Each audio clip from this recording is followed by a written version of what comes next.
Wanted, Weapons of Fate, the video game based on the movie, actually takes place fairly soon after the events of the movie are over, so yeah, sadly, Angelina Jolie is dead. Spoilers! So she does not appear in the game, just in my dreams. You take on the role again of Wesley, who is hanging out in his father's apartment, and then a bunch of dudes start stealing some stuff. And that pretty much starts your adventure where you're going to try to figure out what really happened to your mother and the true fate of your father.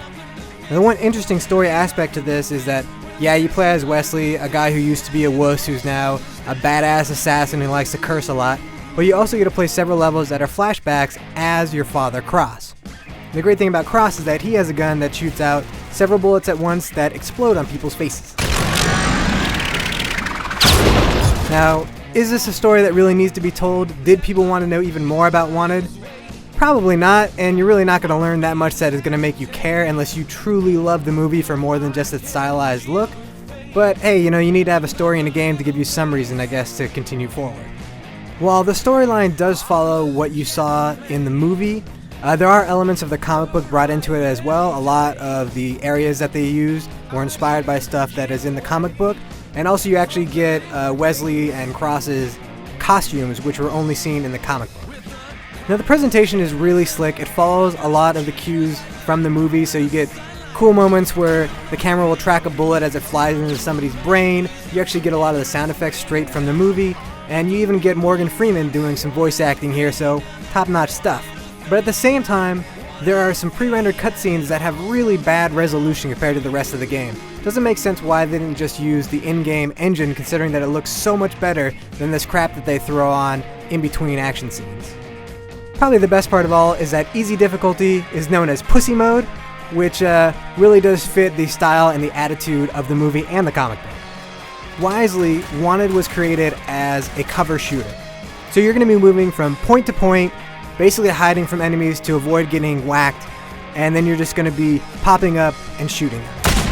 The enemies will also be using cover as well, so you're going to have to be smart about, finding positioning so that you can get guys, flanking them, etc.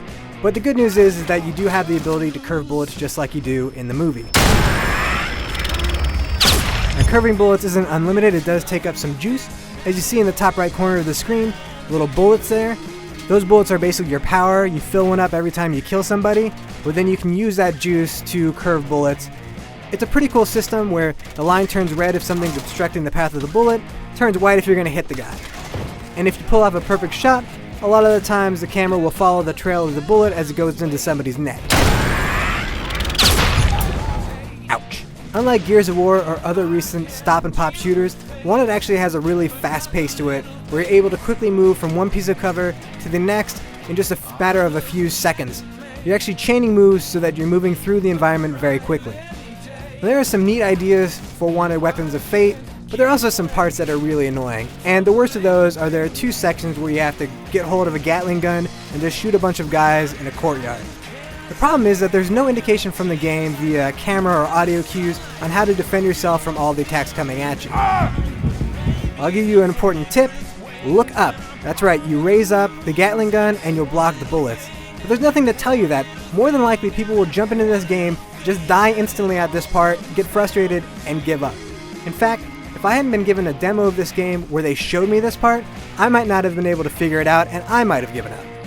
The real problem with One is that despite the slick presentation and some enjoyable gameplay, it's way too short. I was able to beat this game in 3.5 hours. And the only real reason to play again is if you want to unlock and play headshot mode, where you can only advance by killing everybody with headshots, or the unarmed mode where you just have to go around beating the crap out of people. But there's no multiplayer, there's no cool arcade scoring system, there's no ranking, so there's no real incentive to actually try to play through and be better. And none of the unlockables such as comic book covers or pictures of the development team are really going to inspire you to want to go and play again. So for a 3.5 hour game, it's just not worth $60 no matter how much you love Wanted. And let's face it, nobody loves Wanted that much. Wanted Weapon of Fate is definitely the kind of game that you'd want to rent, since you can easily finish it not just in a weekend, but in a single sitting. Things get in my way. Someone has to pay for the little things.